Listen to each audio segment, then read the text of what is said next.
Okay sir, भारतीय विज्ञान संचारक समूह में आपका स्वागत है। आप लाइव हैं, प्लीज कंटिन्यू।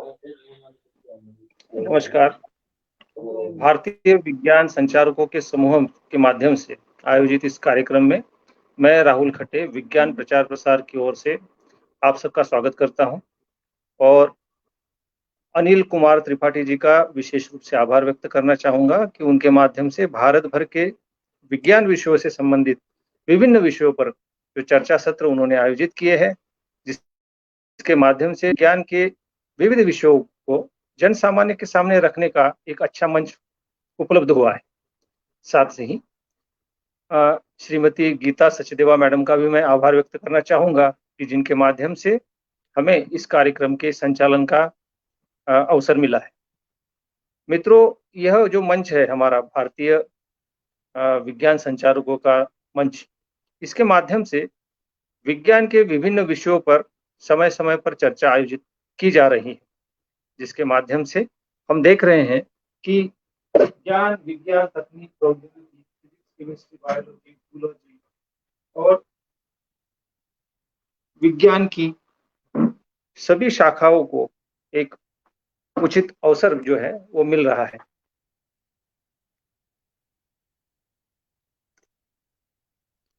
इस मंच के माध्यम से जैसा कि हम देखते हैं कि जो परंपरागत विज्ञान की शाखाएं हैं, जो जैसा कि फिजिक्स हो गया, केमिस्ट्री हो गया, बायोलॉजी हो गया, और इसके माध्यम से पर्यावरण हो गया, प्रदूषण हो गया, और जन सामान्य से जुड़ी हुई जो विज्ञान के विषय है उस पर चर्चा हो रही है।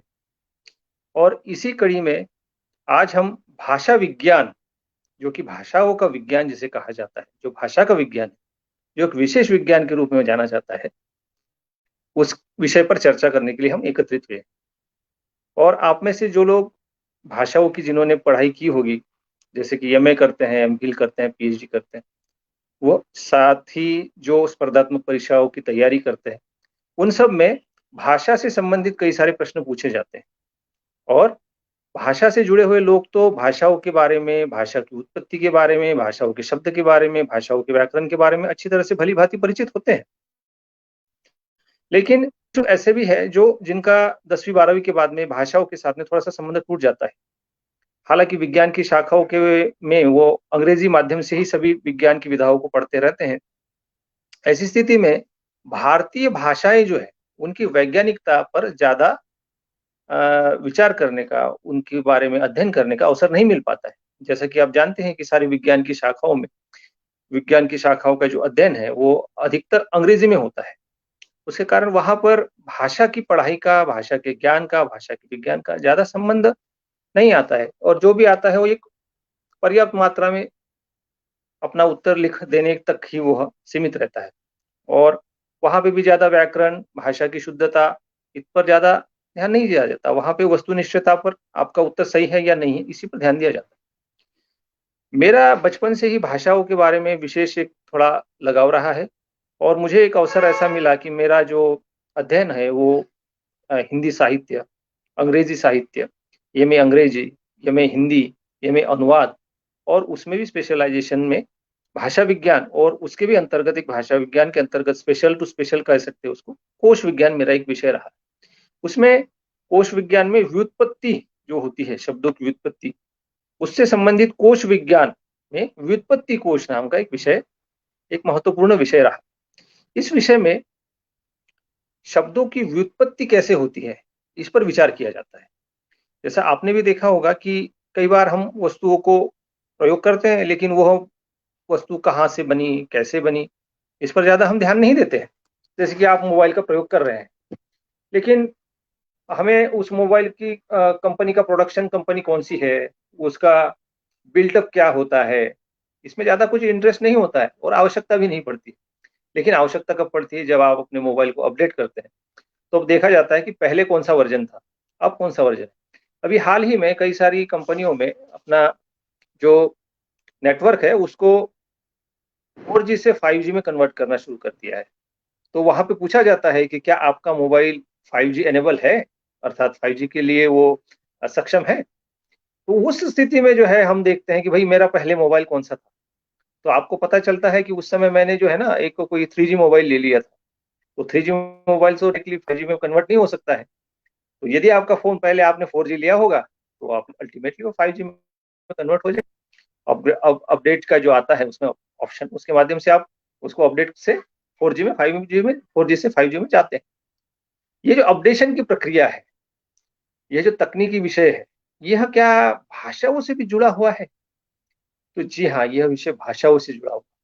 अब यहाँ पे जो नई तकनीक आती है, उस नई तकनीक के साथ में जो पुरानी चीज़ें हैं, वह भी अपना मायने रखती है।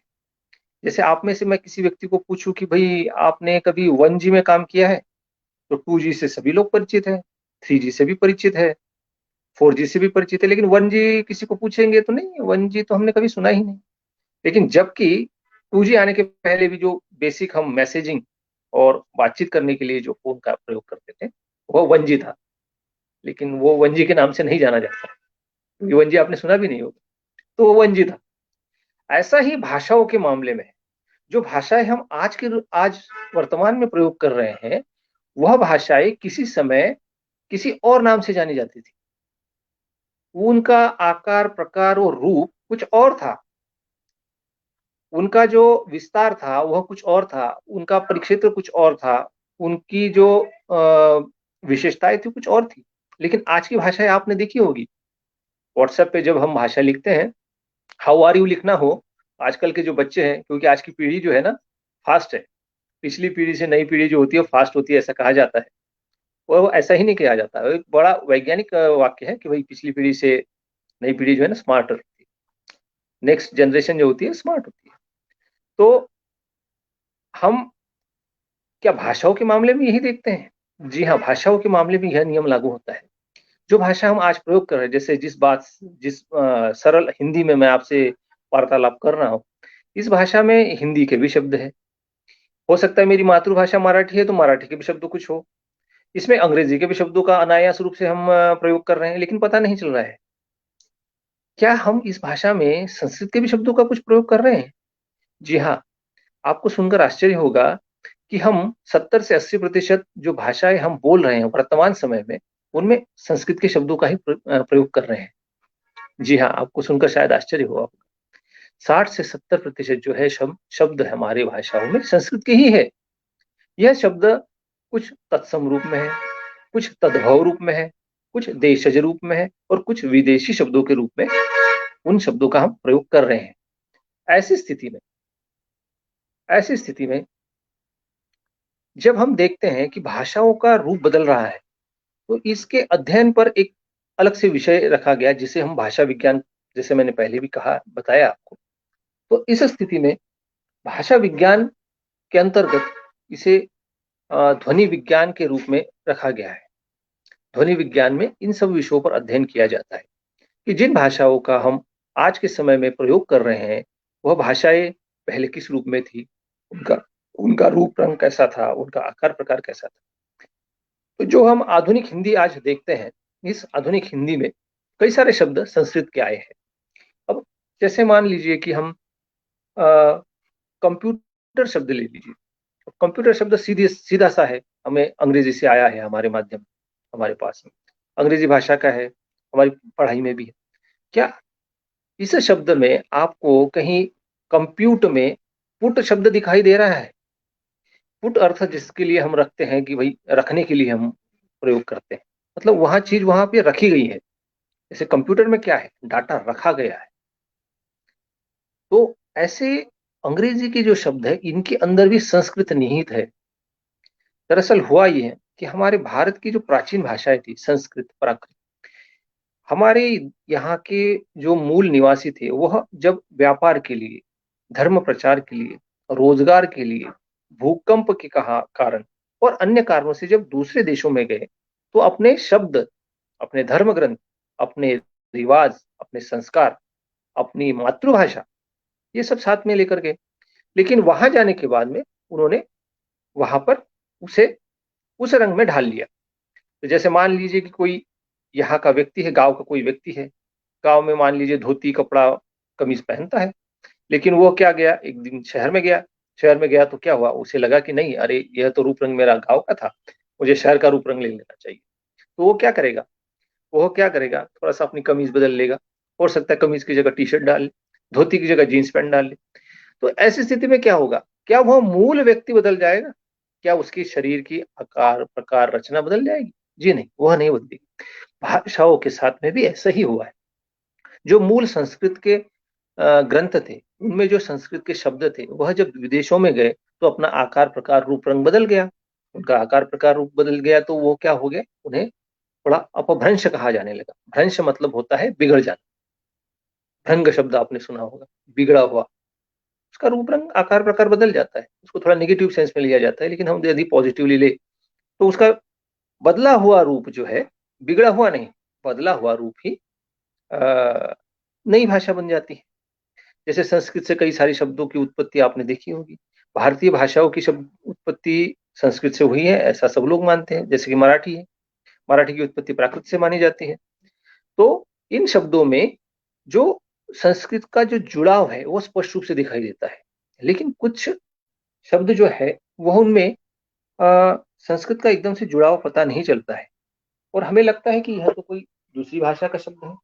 जैसे नया शब्द हम ले लेते हैं, न्यूज शब्द ले लीजिए।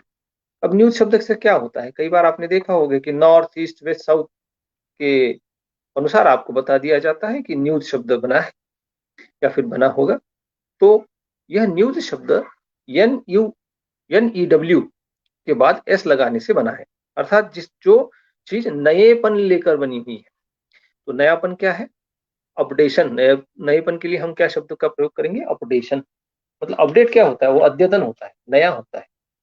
तो यह नयापन लिए हुए जो शब्द है वह है न्यूज। अब न्यूज शब्द के नयापन के लिए हम संस्कृत में शब्द ढूंढने के लिए जाएंगे तो वहां पे शब्द मिलेगा अपने नवस्य।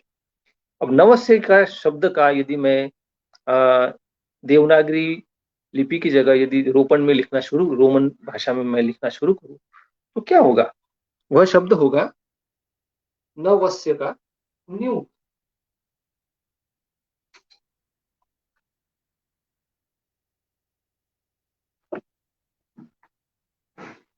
नवस्य शब्द को यदि मैंने अंग्रेजी के NAWASYA ऐसा लिखा और उसको वह रूप यदि और आगे जाके और बिगड़ गया तो वह NEWSC बनेगा। तो न्यूज शब्द में क्या होता है, अब बार बार देखते हैं क्या अपडेट है। तो समाचार की यह विशेषता होती है कि उसमें कुछ ना कुछ नयापन होता है। That's why that is called update. जैसे आपने देखा होगा कल क्या समाचार था, आज अपडेट क्या है, अपडेट के मायने वहां पे नवस्य से है। उसके बाद अंग्रेजी में आपने कई कई बार देखा होगा कि शब्दों को लिखा कुछ और जाता है और पढ़ा कुछ और जाता है। जैसे साइकोलॉजी शब्द का या फिर निमोनिया शब्द का उच्चारण हम जब करते हैं तो पी साइलेंट है ऐसा कहा जाता है। अब ये पी साइलेंट क्यों है, भारतीय भाषाओं में जो लिखा जाता है वह पढ़ा जाता है, और जो पढ़ा है पढ़ा जाता है उसे ही हम व्यक्त करते हैं। लेकिन अंग्रेजी में ऐसा नहीं है। तो कई बार बच्चे अब स्कूलों में जब पढ़ते हैं तो उनको पढ़ाते समय बड़ी दिक्कत होती है। शिक्षकों, जो हमारे साथ कुछ शिक्षक भी जुड़े होंगे, वो भी इस बात को अनुभव करते होंगे कि बच्चों को पढ़ाते समय बड़ी मुश्किल होती है, क्योंकि लिखा कुछ और है, उसको पढ़ाना कुछ और है, और उसका मीनिंग भी उसे बताना है। ऐसी स्थिति में मुझे साइकोलॉजी शब्द जब पढ़ाना है तो बच्चों को बताना पड़ता है कि पी साइलेंट है। अब पी साइलेंट क्यों है, इसका उत्तर अंग्रेजी भाषा में भी नहीं। यह तो मात्र एक उदाहरण हो गया।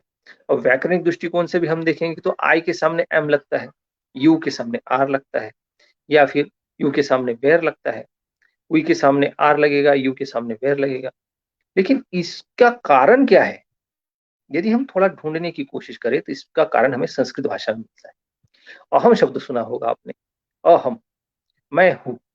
तो अहम शब्द को यदि मैं अंग्रेजी में लिखूं तो वो उसका जो बिगड़ा हुआ रूप रहेगा वो आई एम रहेगा, इसीलिए आई के सामने एम ही लगेगा, आर या वेर या अन्य कुछ नहीं लगेगा। ऐसे कुछ कारण है जिनके कारण अंग्रेजी का जो अध्ययन है वो थोड़ा सा कठिन माना जाता है, क्योंकि लिखा कुछ और है, पढ़ना कुछ और है, और अर्थ समझने के लिए डिक्शनरी ढूंढनी है। और ग्रामेटिकली भी अंग्रेजी भाषा का ग्रामर जो है ना, वो समझ जाने में, बच्चों को समझाने में, पढ़ने में तो कठिन जाता है। यदि इसको हम संस्कृत के माध्यम से समझने की कोशिश करें तो बहुत आसान हो सकता है। साइकोलॉजी शब्द का स्पेलिंग हम पी से स्टार्ट करते हैं, लेकिन अब साइकोलॉजी का अर्थ होता है मानस शास्त्र, और मानस जो होता है, मानस मन से संबंधित जो होता है। तो हमारी जो वाणी है, जिसे हम जो मैं मुंह से बोल रहा हूँ, उसे वैखरी वाणी कहा जाता है। वैखरी वाणी अर्थात वह वाणी जो मुख से बाहर आ रही है।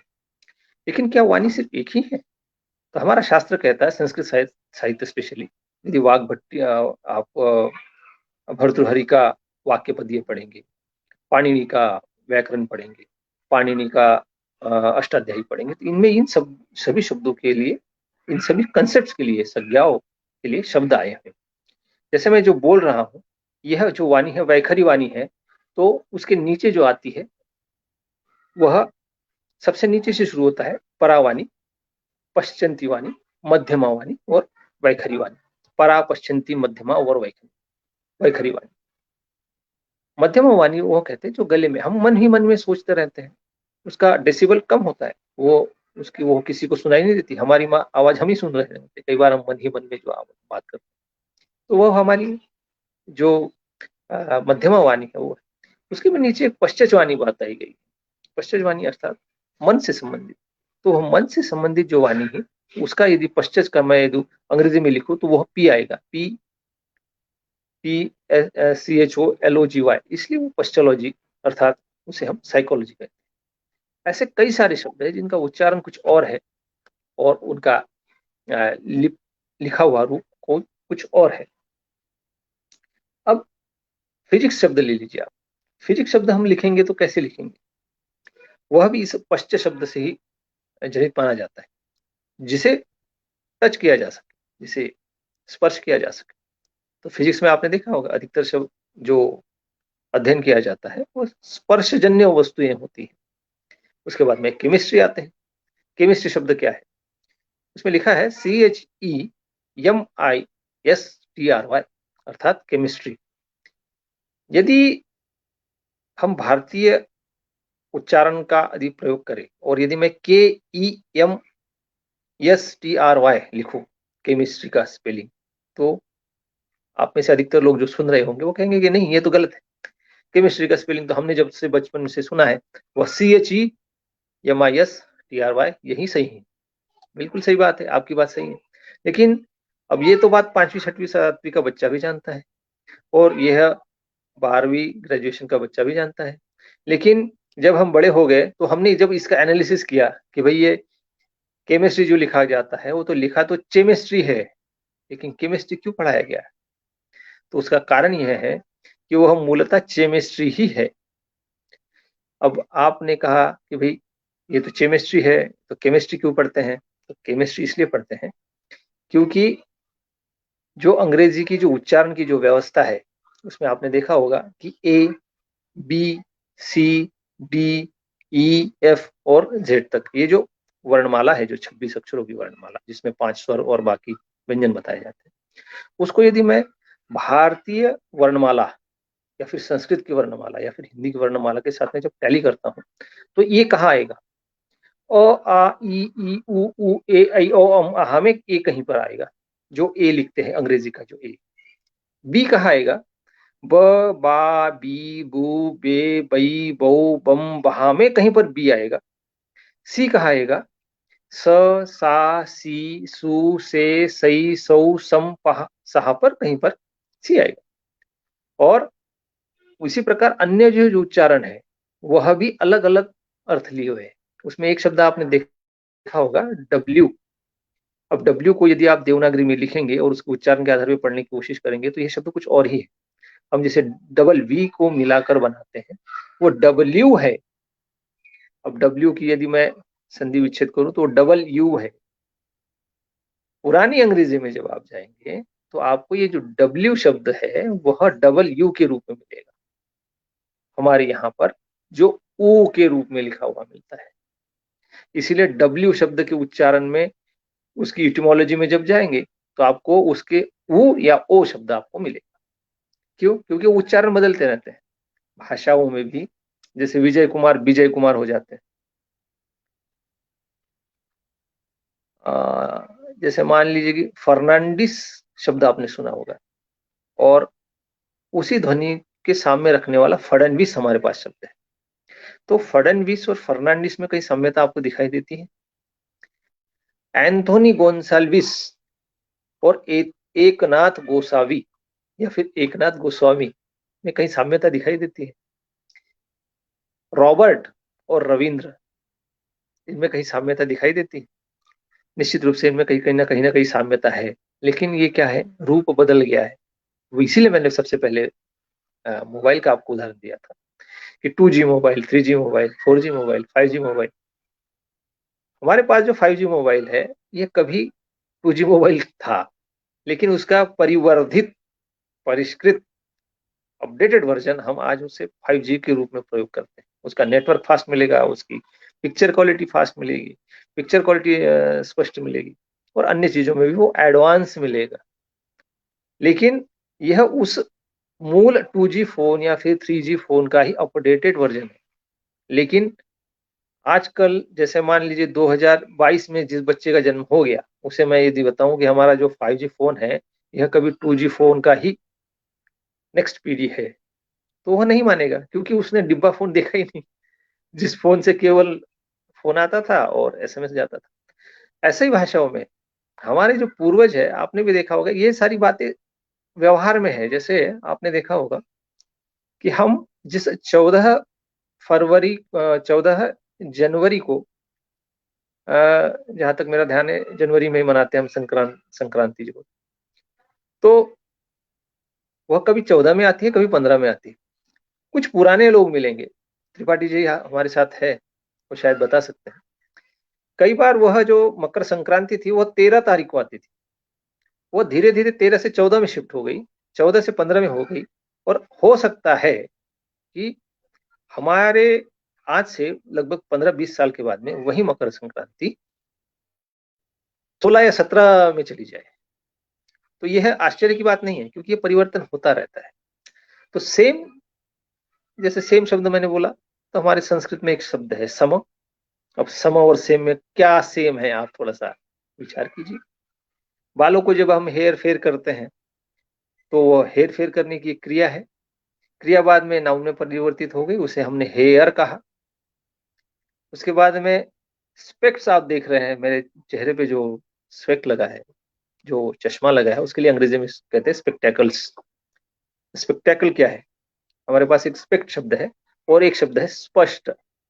और स्पष्ट का ही तो कहीं बिगड़ा हुआ रूप स्पेक्टेकल है या नहीं है, ये हमारे जो दर्शक जो देख रहे हैं वो शायद मुझे कमेंट कर कर बताएं। उनकी राय बहुत जरूरी है, क्योंकि जो शोध होते हैं उसमें ऐसा नहीं होता है कि किसी व्यक्ति ने कह दिया और उसका वो गाना अंतिम हो गया। हमें चर्चा, डिस्कशन, ये सब कुछ करते रहना चाहिए। हो सकता है इससे अन्य मिलता जुलता शब्द आपको मिल जाए। अक्षय शब्द आपने सुना होगा, हमारी आम हिंदी भाषा में आंख शब्द मिलता है जिसके लिए, और उसी का मिलता जुलता रूप अंग्रेजी में EYE, आई मिलता है। क्या अक्ष में, आंख में और आई में कुछ साम्यता है? जी हाँ, इसमें साम्यता तो है। यह तीनों चीजें एक ही चीज को प्रदर्शित कर रही हैं, लेकिन ध्वनि साम्यता के आधार पर, व्युत्पत्ति के आधार पर हमारा अनुमान ये है कि ये अक्षर शब्द का ही बिगड़ा हुआ रूप है। एक है अक्ष, दूसरा और एक अक्ष है जिसे हम एक्सल के रूप में प्रयोग करते हैं। एक्सल, जिसके इर्द गिर्द पहिया घूमता रहता है, वह एक्सल, वह भी अक्ष है, और अक्ष, वह भी अक्ष है। तो एक्सल, वहां पे एक्सल बन गया, यहाँ पे आई बन गया। अक्ष ही है, वहां पे भी अक्ष है, यहाँ पे भी अक्ष है। ऐसे कई सारे शब्द। हस्त का हैंड बन गया। उसके बाद में सदरा शब्द है मराठी में, अंग्रेजी में शर्ट शब्द है। पतलून शब्द है, पैंट है। पाज पाजेरो नाम का एक परिधान पहना जाता है विशेषता महिलाओं के माध्यम से। पायजामा हमारे पास शब्द है, देशी भाषा में, हिंदी में शब्द है पायजामा। क्या उस पाजेरो का, उससे पाजेरो, शायद मुझे थोड़ा सा उच्चारण, मुझे थोड़ा इसमें डाउट है, एग्जैक्ट उसका उच्चारण कुछ और है। तो क्या इनमें साम्यता होना एकमात्र संयोग है? जी नहीं, ये संयोग नहीं है। यह एक से दूसरी पीढ़ी में जाके, दूसरी पीढ़ी में तीसरी पीढ़ी में जाके ये शब्द परिवर्तित हो जाते हैं। और भाषा विज्ञान के आधार पर यदि हम कहें तो विश्व की जितनी भाषाएं हैं, जैसे कोई पेड़ है, उस पेड़ में कई सारे पत्ते लगे हुए हैं, उन पत्तों की पत्ते जिन शाखाओं पर लगे होते हैं और वह शाखा जिस तने से जुड़े हुए रहते हैं और वह तना जिन जड़ों से जुड़ा हुआ रहता है, वह कहीं एक ही होता है। बाद में वो पत्ते अलग अलग शाखाओं पर अलग अलग दिखाई देते हैं, लेकिन उसकी मूल जड़ में कहीं एक तत्व होता है। भाषाओं का यदि हमें कोई वृक्ष बनाए जिसमें इंडो यूरोपियन भाषाएं रख दी, जर्मनी की भाषाएं रख दी, बाल्टिक की भाषाएं रख दे और अन्य भाषाएं रख दे जो भारत से कई कोसों लाखों करोड़ों किलोमीटर दूर है, उनका भी संबंध कहीं ना कहीं भारतीय भाषाओं से परिलक्षित होता रहता है। तो ये है जो भाषा विज्ञान का जो अध्ययन है, उसके माध्यम से हम इस निष्कर्ष पर पहुंचे हैं कि जो सिद्धांत हमें बताया गया है कि भाई आर्य भारत में आए और उन्होंने कोई एक विशेष भाषा हमारे पर लाई और उसके बाद उससे भाषा का प्रयोग इस देश में होने लगा, यह सिद्धांत तो पूर्णतः उल्टा है। ये आधुनिक विज्ञान जो लेटेस्ट जो रिसर्च हो रही है वह सामने उससे आया हुआ निष्कर्ष मैं आपको बता, out of India theory, Aryan invention theory नहीं, आउट ऑफ इंडिया थ्योरी। क्योंकि क्या होता है, कोई चीज अंतिम नहीं होती है शोध रिसर्च में। तो क्या यह आउट ऑफ इंडिया थ्योरी मतलब हमारे भारत के लोग व्यापार के कारण, भूकंप के कारण, प्राकृतिक आपदाओं के कारण, विवाह के कारण, पढ़ाई के कारण और अन्य कारणों से जो बाहर गए, उनके कारण जो हमारी मूल संस्कृति के शब्द लेकर गए, उनके रूप परिवर्तित हो गए और उसके बाद से ये जो विदेशी भाषाएं है वह विकसित हुई, ऐसा एक निष्कर्ष हमारे सामने आता है। आप में से कई सारे जो हमारे जो दर्शक है उसमें से कुछ शोधार्थी होंगे, वो अवश्य मुझे अपनी प्रतिक्रिया देंगे बाद में कि भाई जो उन्होंने जो हमने बात कही है वो कितनी सही है। आउट ऑफ इंडिया थ्योरी, इस पर मैं विशेष रूप से आपका विचार जो है वह आपसे विचार आमंत्रित है कि इस पर अवश्य कमेंट में आप मुझे कमेंट में बताएं। फिजिक्स के बारे में बताया आपको, केमिस्ट्री के बारे में बताया। अब केमिस्ट्री जो है, केमिस्ट्री जो है जिसे मैं केमिस्ट्री कहता हूँ, आपने एक शब्द सुना होगा, रसोई में प्रयोग किया जाता है, चम्मच। उस चम्मच से हम आमतौर पर द्रव पदार्थों को खाने के लिए प्रयोग करते हैं। उस चम्मच का चम्मच से कोई संबंध है? चम्मच केमिस्ट्री का शब्द है। चम्मच, चम्मच और चेमिस्ट्री अर्थात केमिस्ट्री अर्थात द्रव पदार्थ का विज्ञान अर्थात केमिस्ट्री।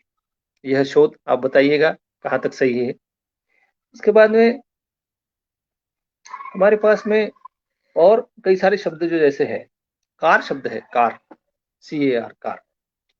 तो कार शब्द क्या लगता है आपको, इससे आया होगा? हमारा शोध यह कहता है कि कार शब्द जो है वह चर अर्थात चलने की सेंस में आया है। चर का बिगड़कर कार हो गया, मात्र लिपि परिवर्तित हो गई है, मूल भाव वही है। लिपियों के बदलने से भाषाएं अलग अलग लगती है। अब भारत की कई सारी भाषाएं हैं जिनकी लिपि देवनागरी ही है। मान लीजिए आप एक हिंदी भाषी व्यक्ति हैं और आपके सामने सबसे पहले यदि मराठी का टेक्स्ट लाकर रख दिया जाए, तो आप पहली नजर में ये पहचान नहीं सकते हैं कि वह टेक्स्ट मराठी का है या हिंदी का है। आपको वाक्य रचना वैसी मिलेगी, जहां पे हिंदी में है होता है, मराठी में आहे लिखा हुआ रहेगा। जहां हिंदी में खड़ी डंडी दिखाई देगी, वहां पे मराठी में बिंदी लगाई दिखाई देगी। तो जो भाषाएं भारत की है और जिनकी लिपि देवनागरी है, जैसे नेपाली भाषा है, नेपाली चैनल आपने कभी देखा होगा, सुना होगा, उसमें कई सारे शब्द जो है ना ऐसे लगते हैं यार ये तो हमारे हिंदी के जैसे ही कुछ बिगड़ा हुआ स्वरूप। गोवा की भाषा है कोंकणी भाषा, कोंकणी मराठी कई सारी साम्यताएं, उनकी लिपि भी एक है। आप देखिएगा कभी, आपके टीवी पर सारे अवसर उपलब्ध है भाषा विज्ञान की स्टडी करने की। भाषा विज्ञान एक ऐसा विषय है, आपकी जानकारी के लिए बता दूं, भाषा विज्ञान की पढ़ाई आप चलते चलते कर सकते हैं। आप चल रहे हैं, जा रहे हैं, कोई रिक्शा वाला मिल गया, वो बोलता है ऑटो, स्टेशन, स्टेशन। अरे भाई वो स्टेशन को स्टेशन, स्टेशन स्टेशन ऐसे कैसे बदल गया? क्योंकि वहां पे प्रयत्न लाघव मुख सुख का सिद्धांत चलता है। स्टेशन क्यों बोलेगा, वो आधा सुख हटा देता है, स्टेशन बोलता है, स्टेशन जा रहा है, स्टेशन जा रहा है, स्टेशन जा रहा है। अब उसने कभी पढ़ाई नहीं पेपर में, कागज में, भाई स्टेशन होता है। अब स्टेशन और स्टेशन आमतौर पे भाषा गाँव के लोग स्टेशन बोलते हैं, स्टेशन में क्या पहुंचेगा तो वहीं पे ना। ऐसे एक और शब्द है RAIL, रेल। एक पत्रकार ने मुझे पूछा था कि अरे भाई आप इतना हिंदी का बात करते हैं, हिंदी की बात करते हैं, तो बताइए जरा ये रेल के लिए क्या शब्द है। तो रेल के लिए मैंने कहा आपने शब्द सुना है, आपको शायद आप भूल गए हैं। तो बोले नहीं मुझे तो याद नहीं आ रहा। मैंने बोला आप याद कीजिए, एक वायु मार्ग होता है, एक जल मार्ग होता है और एक रेल मार्ग होता है, जिसको लोह मार्ग भी कहा जाता है क्योंकि वो लोहे की पट्टिका होती है, लोह मार्ग होता है, जिसे हम रेल कहते हैं। मैं थोड़ा गहराई में गया और रेल शब्द की उत्पत्ति वो मैंने ढूंढने की कोशिश की, तो उसके मूल में मुझे रेश शब्द मिला, रेशा शब्द मिला, रेखा शब्द मिला, जो कि रल मतलब एक रेशा में चलने वाली कोई चीज है, उसको रेल कहते हैं। क्योंकि आपने देखा होगा जो रेल होती है उसकी जो पटरी होती है तो सामान्यतः एक समांतर दो रेखाएं जो होती है वो चलती रहती है। तो बिल्कुल संस्कृत से मिल जाता है। रेश शब्द है, रेख शब्द है, रेखा शब्द है। अब ये जो श शब्द है, स श और ह ये बहुत परिवर्तित हो गया इसमें। अमरावती में एक खत्री कंपाउंड है, खत्री कंपाउंड रेलवे स्टेशन के पास है। बचपन से मैं, क्योंकि अमरावती महाराष्ट्र से बिलोंग करता हूँ, बचपन से सुनता था ये खत्री कंपाउंड, खत्री कंपाउंड, क्योंकि रेल स्टेशन के पास में होने के बाद में कई बार चर्चा में था। अब वहां पर एक पुल बना हुआ है नया, ओवरफ्लो बना है। अब ये जो खत्री शब्द है, वह खत्री शब्द क्षत्रिय शब्द का बिगड़ा हुआ जो ख है, क्षत श जो है ख में बदल गया। ऐसे कई सारे शब्द बदल गए, क्षत्रिय खत्री हो गया। उसके बाद में नामों में तो बहुत परिवर्तन हो गए, बहुत से परिवर्तन हो गए। इतने परिवर्तन हो गए कि पता ही नहीं चलता कि क्या नाम था क्या हो गया। देवेंद्र फडणवीस कब डेविड फर्नांडिस बन जाते हैं हमें पता नहीं चलता है। और ऐसे ही कई सारे नाम जिनको मैं गिनाते बैठूं तो अभी बहुत सारी एक लंबी फहरिस्त हो जाएगी। तो क्योंकि हमारे आज की इस चर्चा का विषय विज्ञान और तकनीकी से विषय से जुड़ा हुआ है, इसलिए उस पर थोड़ा फोकस करते हैं। तो रेस हो गया, रेल हो गया। एक और शब्द हमारे पास आता है, सिनोनिम शब्द आता है। सिनोनिम्स, सिनोनिम क्या होता है? सिनोनिम समानार्थक शब्द होता है। अब यदि मैं बोलूं कि समनाम का बिगड़ा हुआ रूप यदि सिनोनिम है, तो कहां तक आपको यह उचित है या नहीं है, आप बताइए। कंदील शब्द है, कंदील, कंदील शब्द गांव में प्रयोग किया जाता है। अंग्रेजी में शब्द मोमबत्ती, मोमबत्ती जो होती है, जो प्रकाश देती है, उसे कैंडल कहते हैं। अब कंदील और कैंडल का कहीं कोई रिलेशन है क्या, या कंदील का ही बिगड़ कर कहीं कैंडल तो नहीं बना है? इस पर आप अपनी आवश्यक टिप्पणी मुझे दीजिएगा। एक और शब्द है मराठी में, लखलखाट। लखलखाट मतलब बहुत जब तेज रोशनी रोशनी होती है और ब्लिंकिंग होता है, उसे बोलते हैं लखलखाट। मराठी में जो लखलखाट शब्द है, वो संस्कृत में जाने से एक लज धातु मिलती है। इसका अर्थ होता है प्रकाश, दीप्तिमान होना। तो क्या वह उसका ही बिगड़ा हुआ रूप तो नहीं है? क्योंकि जो लाइट शब्द है उसमें यदि उच्चारण के आधार पर आप शब्द को पढ़ेंगे तो वो लीज लिखा है, LIGHT लिखा है। तो यह जैसे अभी आपने देखा, जैसे ही लाइट गई तो डार्कनेस अर्थात अंधेरा आ गया। कोई समस्या नहीं, हमारी जो चर्चा चल रही है यहाँ पे थोड़ी सी लाइन की समस्या, लाइट की समस्या है, इसलिए हम वॉइस के माध्यम से जुड़े हुए हैं। तो जैसे ही मैंने अभी कैमरा बंद किया तो मेरे सामने लिखा हुआ है लाइव, LIVE, लाइव। यदि मैं इसे लिखे हुए के आधार पे पढ़ूं तो इसमें पढ़ूंगा मैं इसे लीवे। आपने एक नारा सुना होगा, जीवे जीवे, जीवे जीवे मतलब जीते रहो जीते रहो। अब ये जीव का लीव से कोई संबंध है क्या? यदि जे की जगह यल लिखा जाए तो जीव शब्द लीव ही बन जाएगा। यदि जे की जगह मैं यल लिखता हूं तो जीव लीव हो गया, जिसे हम लाइव बोलते हैं, LIVE, लाइव। अर्थात ये लाइव जो है LAIVE नहीं लिखा जाता है, LIVE लिखा जाता है। जो लिखा हुआ है इसको उसको यदि मैं यथावत पढ़ूं तो लीवे लिखा है, लीवे, जो पहले जीवे नहीं था, जैसे जीवे जीवे समथिंग समथिंग कुछ कहा जाता है। तो क्या ये जीवे जीवे का ही बिगड़ा हुआ रूप तो लाइव तो नहीं है, क्योंकि लीवे लिखा है। और इसका हिंदी अनुवाद क्या होता है जब लाइव टेलीकास्ट होता है, लाइव ब्रॉडकास्ट होता है, तो क्या बोलते हैं उसको? सजीव प्रसारण। उस सजीव में भी जीव शब्द है, सजीव। तो क्या यह शब्द बिगड़कर अंग्रेजी के जो बन गए हैं, इनका जो विकृत रूप है, उनको हमने जो सही मान लिया है, इसके कारण जो हमारा जो मूल रूप है, यदि किसी व्यक्ति को, कोई व्यक्ति गलत प्रैक्टिस करता जाए, 20-25 वर्षों तो कोई शब्द को गलत उच्चारण करता जाए, और उसके बाद कोई उसे व्यक्ति मिले कि नहीं, इस शब्द का उच्चारण यह नहीं है, यह है, ऐसा कई बार आपने देखा भी होगा। तो टाइल शब्द है, स्टाइल शब्द है। जो फर्श होती है वो टाइल होता है, स्टाइल नहीं होता है। लेकिन कई बार अज्ञानतावश या फिर गलती के कारण लोग टाइल को स्टाइल बोल देते हैं। तो कहीं हम जो गलत शब्दों का उच्चारण कर रहे हैं, 15-20 साल के बाद में जिस व्यक्ति को पता चले कि भाई यह इसका उच्चारण यह नहीं, यह है जो सही है, तो वो इतने जल्दी एक्सेप्ट नहीं करेगा। हमारे साथ समस्या यही है, 25-30 वर्षों से हम कुछ शब्दों को सुनते आ रहे हैं, इसका उच्चारण कुछ और ही कर रहे हैं, इसका उच्चारण कुछ और होना चाहिए था, उस पर शोध होना चाहिए था, लेकिन नहीं हो पाया। हमें जैसा पढ़ा दिया गया, हमने पढ़ लिया, पढ़ भी लिया, डिग्री भी मिल गई, नौकरी भी लग गई, सब कुछ काम चल रहा है हमारा। लेकिन शब्द अपना वास्तविक पहचान, शब्द अपनी वास्तविक पहचान जो है, शब्द अपनी वास्तविक पहचान के लिए अभी भी भटक रहे हैं कि भाई मेरी वास्तविक पहचान तो मुझे बता दो। जैसे मेले में बच्चा भटक गया एक बार, अब मेले में भटक जाने के बाद में बच्चे, जैसे मान लीजिए आपने जैसे एक फिल्म देखी होगी, अमर अकबर एंथोनी। माँ बाप तो एक ही है, लेकिन 3 बच्चे हैं, और एक बच्चा हिंदू धर्म के किसी व्यक्ति के किसी ने पाला, किसी एक मुस्लिम व्यक्ति ने पाला, और किसी ने एक क्रिश्चियन धर्म के व्यक्ति ने पाला। तो एक बन गया अमर, एक बन गया अकबर, और एक बन गया एंथोनी। अच्छा, उनके माँ बाप तो वही थे, जो कि एक मूल है, मूल जो है जिनकी नाम तो वो तो बदलने वाला नहीं है।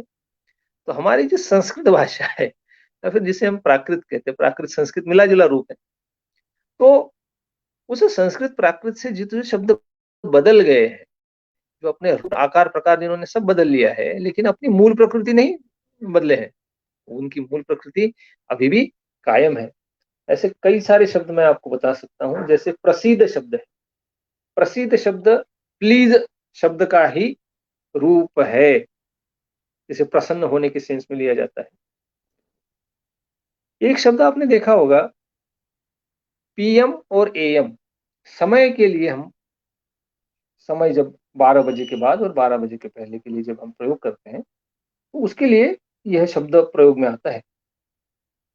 तो एंटी मेरिडियन और पोस्ट मेरिडियन, अर्थात आद्य मार्तंडस्य और पश्चिम मार्तंडस्य, अर्थात मार्तंडस्य मतलब 12 बजे का जो सूर्य है, और 12 बजे का बाद का समय, अर्थात पश्चिम, अर्थात पोस्ट शब्द का जो है, पश्चिम से बिगड़कर पोस्ट शब्द बन गया, तो वो पीएम हो गया। और एएम अर्थात आद्य, अर्थात 12 बजे के पहले, वो आद्य है, आद्य मार्तंडस्य। तो यह जो है आद्य मार्तंडस्य और पश्चिम मार्तंडस्य, इनका ही बिगड़ा हुआ रूप क्या है? एंटी मेरिडियन और पोस्ट मेरिडियन, अर्थात एएम और पीएम है। शब्द कैसे अपना रूप रंग बदल रहे हैं देखिए, और इसमें कैसे विज्ञान और तकनीक जुड़ी हुई है। टाइम शब्द है, TIME, टाइम। अब टाइम क्या है? टाइम की एक विशेषता है। और नाम कैसे पड़ते, किसी भी व्यक्ति या वस्तु को नाम कैसे दिए जाते हैं? जो उसका कार्य होता है, जो उसकी विशेषता होती है, वही उसका नाम पड़ जाता है। जैसे टाइपराइटर, टंकक, टंकक का अर्थ वह व्यक्ति जो टंकन कार्य कर रहा है। स्टेनोग्राफर, अर्थात जो स्टेनोग्राफी का कार्य कर रहा है। तो उस वस्तु को, व्यक्ति को वही नाम दिया जाता है जो वह कार्य कर रहा है।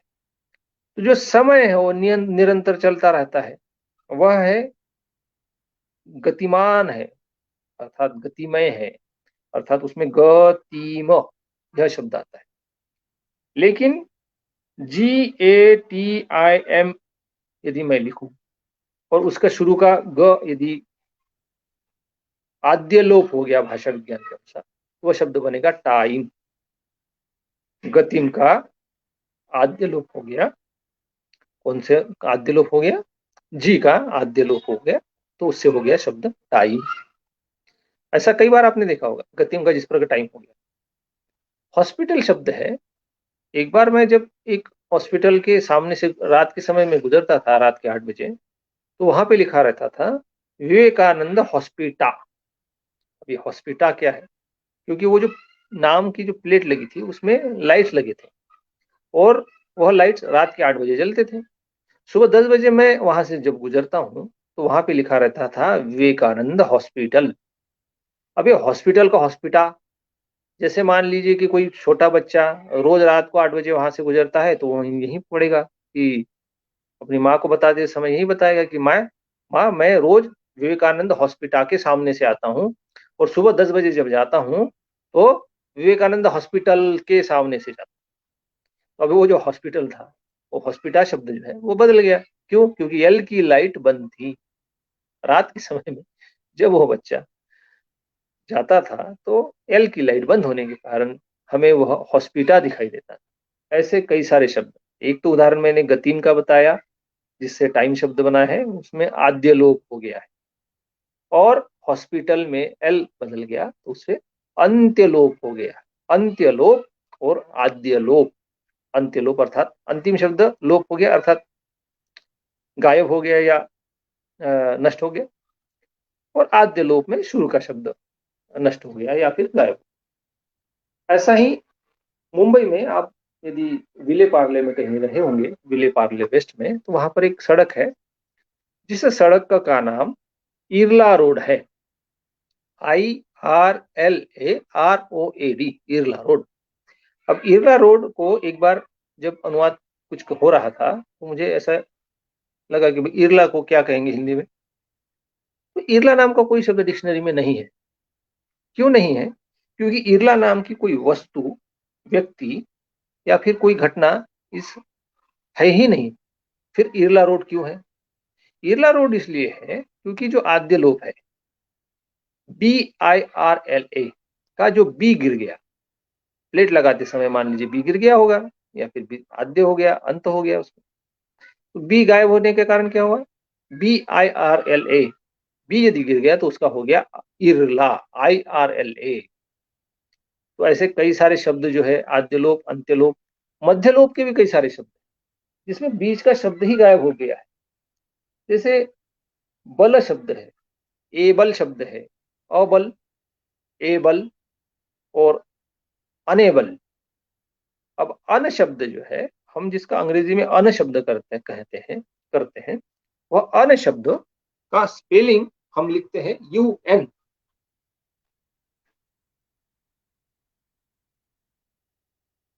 तो जो UN हम जो लिख रहे हैं उसका उच्चारण क्या यू की ध्वनि अंग्रेजी में नहीं है? जी हाँ है, यू है, वाई भी है, लेकिन उसको अन कहते हैं, अनेबल, अनअवेलेबल। तो यह जो अन शब्द है जिसका उच्चारण अन किया जाता है लेकिन उन लिखा जाता है, उसी प्रकार एक और शब्द है, रेल में जब हम सफर करते हैं तो हमें दिखाई देता है वहां पे एक अपर बर्थ होता है और एक लोअर बर्थ होता है। अब अपर का स्पेलिंग आप देखेंगे ध्यान से, UPPER लिखा है।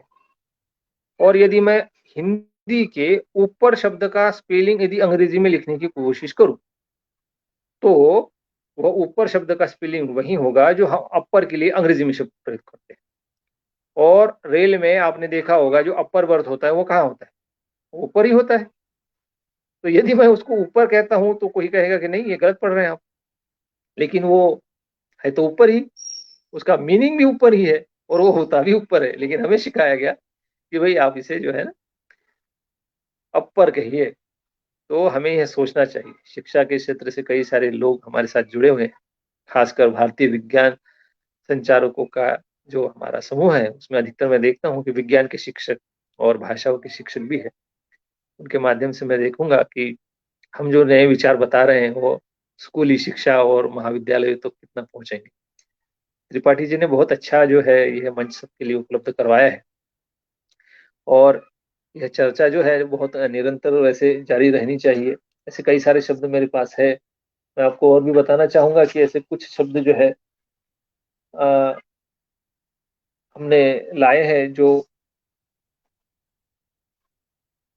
पूर्णतः हमें एक जिज्ञासा जगाते हैं कि यह शब्द लिखा तो कुछ और है, लेकिन इसका उच्चारण हम कुछ और करें। जैसे सेंट शब्द है, संत शब्द है, सेंट शब्द है, और बलम शब्द है, बेल बल, बल से एबल। उसके अतिरिक्त भी कई सारे शब्द, जैसे SIR, सर शब्द है, सर, श्रीमान आदि के लिए प्रयोग किया जाता है। यदि मैं श्री शब्द का स्पेलिंग लिखने की कोशिश करूं और उसमें के कुछ शब्द गायब हो जाए तो वो सर ही बनेगा, SIR, जबकि लिखा हुआ सिर है, लेकिन उसको सिर कहना थोड़ा सा गलत हो जाएगा। अंग्रेजी के हिसाब से उसको सर कहने के लिए बताया जाता है, जो कि श्री शब्द या फिर श्रीमान शब्द का ही बिगड़ा हुआ सा लगता है। दक्षिण भारत में एक शब्द प्रयोग किया जाता है, वड़क्कम। वड़क्कम स्वागत के लिए, नमस्कार के लिए प्रयोग किया जाता है दक्षिण भारत में। तो क्योंकि मैं भी कुछ समय दक्षिण भारत में रहा था, तो कुछ ऐसे कई सारे शब्द जो है मेरे भी परिचय में, मेरे सुनने में आए, जो मराठी और हिंदी के साथ तादाद में साम्यता रखते हैं। तो वड़क्कम और वेलकम का ही, वड़क्कम का ही तो वेलकम नहीं बन गया है। ये हमें देखना पड़ेगा कि इसका संस्कृत मूल रूप क्या है। कन्नड़ में एक शब्द है इकड़े, इकड़ बन्नी, इकड़ बन्नी अर्थात इधर आओ, और होरगड़े मतलब उधर जाओ। तो इकड़े शब्द है मराठी में भी, वो इकड़ और इकड़े कई साम्यता प्रतीत होती है। तो दिस साइड जो है शब्द, ऐसे कई सारे शब्द में साम्यता है, और उनकी मूल उत्पत्ति की तरफ हम जाए तो हमें वो संस्कृत प्राकृत से वो मिल जाएंगे सारे शब्द। ऐसे कई सारे शब्द। शुरू शब्द है संस्कृत में, सरति शब्द, उससे सीरीज शब्द जब आता है, एक विज्ञान का शब्द है सीरीज, जो लगातार श्रृंखलाबद्ध होता है। उसके बाद में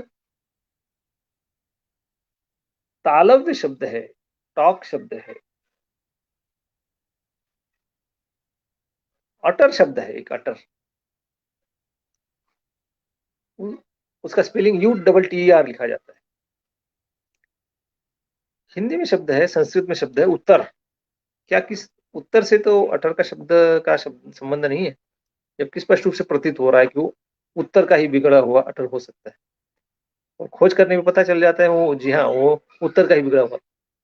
उसी प्रकार एक और शब्द है मराठी में, शब्द किया जाता है, हाथी के ऊपर एक रंगीन छत्र होता है या फिर छाता होता है। मराठी में उसको छतरी कहा जाता है, हिंदी में उसको छाता कहा जाता है। उसे मराठी में अंबारी कहा जाता है, जो रंगीन छतरी होती है हाथी के ऊपर, अंबारी। छतरी शब्द के लिए अंग्रेजी में शब्द है अम्ब्रेला, लेकिन उसका स्पेलिंग देखिएगा, ध्यान से आप देखेंगे क्या लिखा है, वो UMBRLA लिखा, अम्ब्रेला नहीं है, वो उम्ब्रेला लिखा हुआ है। अब इसका संबंध क्या हो सकता है?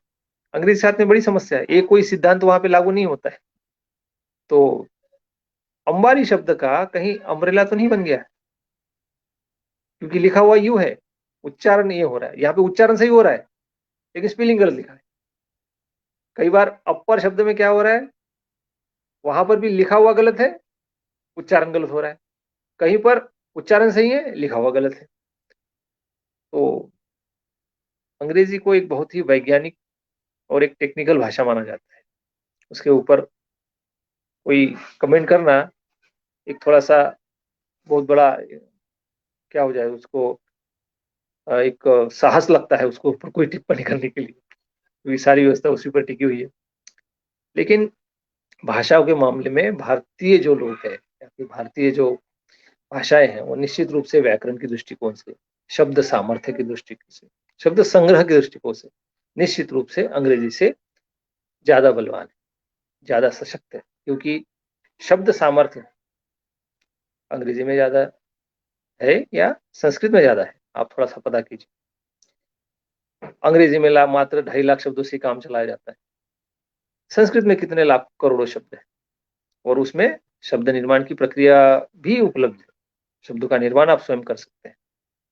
तो कई सारे शब्दों का संधि विच्छेद करके उपसर्ग और प्रत्यय लगाकर भी शब्दों को आप बना सकते हैं। तो एक और शब्द हमने देखा बृहत्तर, उधर शब्द देखते हैं बिगर, और अन्य भी कई सारे शब्द हैं। लगभग 10,000 शब्द जो है हमें ऐसे मिले कि जो संस्कृत से साम्यता रखते हैं। THIMBLE थिम्बल शब्द है, मराठी में थेम्ब शब्द है, मतलब बूंद बूंद टपकना, इसके लिए वो शब्द है। अंकल शब्द है एक, अंकल, अंकल शब्द का स्पेलिंग UNCLE, अंकल लिखा जाता है। हमारे यहाँ पे एक शब्द है मराठी में, जैसे बोला जाता है बच्चों को माता पिता तो संभालते ही, बड़े जैसे पहले संयुक्त परिवार की एक जो व्यवस्था थी उसमें माता पिता तो बच्चों को संभालते ही थे, जो आस पड़ोस के रिलेटिव होते थे जैसे मासी, चाचा, फूफा, दादा, दादी, यह भी बच्चों को संभालते थे। तो जो बच्चे अच्छे हट्टे कट्टे होते हैं थे, या फिर अच्छे उन छोटे बच्चों से थोड़ी आयु में ज्यादा होते थे, वो अधिकतर उन बच्चों को संभालते हैं, आज भी संभालते हैं, आपने देखा होगा। तो ऐसे अंगल शब्द, मतलब मराठी में उसे बोलते हैं अंगा खांद्या और खेलने, मतलब क्योंकि बच्चों को शुरू शुरू में हमें अंगों पर ही लेना पड़ता है, तो वैसे अंकल शब्द हमारे पास आए हैं।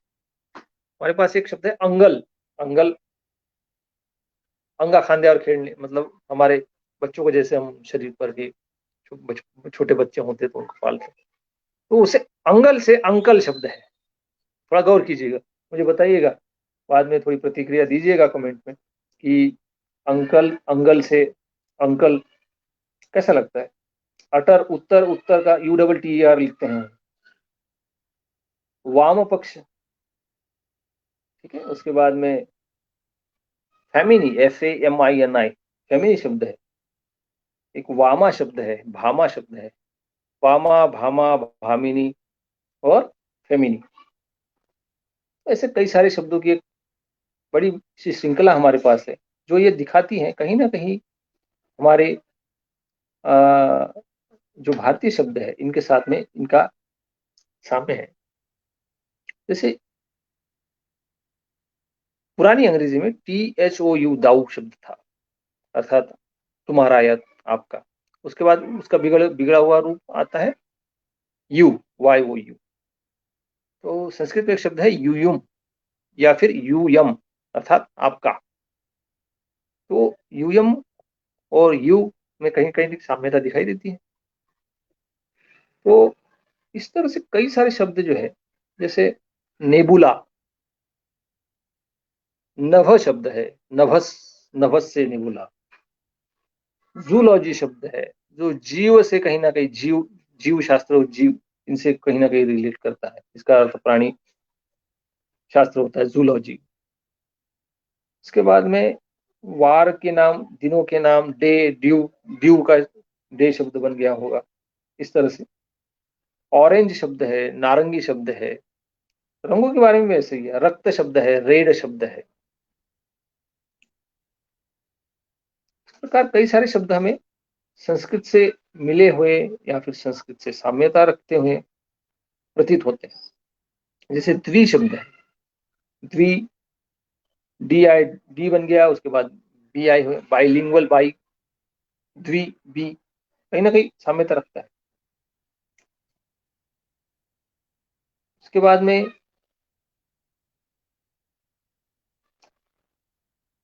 कत्तीन शब्द आते हैं, कत्तीन, कातना, मतलब जो कपास होती है उस कपास से बिनोले को, और रेशे और बिनोले को अलग करने की क्रिया को कताई कहते हैं, या फिर कत्तीन शब्द उससे आता है। कत्तीन और बुनकर शब्द आपने सुना। तो कताई, कत्तीन और कॉटन में कहीं ना कहीं साम्यता दिखाई देती है, क्योंकि वहां पे भी टी है, डबल टी है। ये कताई शब्द का, कत्तीन शब्द का, कुट्टीन शब्द का, दक्षिण भारत में कुट्टीन शब्द है, बहुत साम्यता रखता है। और शब्द आता है WIDTH विथ, अर्थात छोटी उंगली से अंगूठे तक की जो अंतर है उसे नापने के लिए प्रयोग किया जाता है। हिंदी में उसे बित्ता कहा जाता है। तो वह बित्ता, और मराठी में उसे रुंदी कहा जाता है।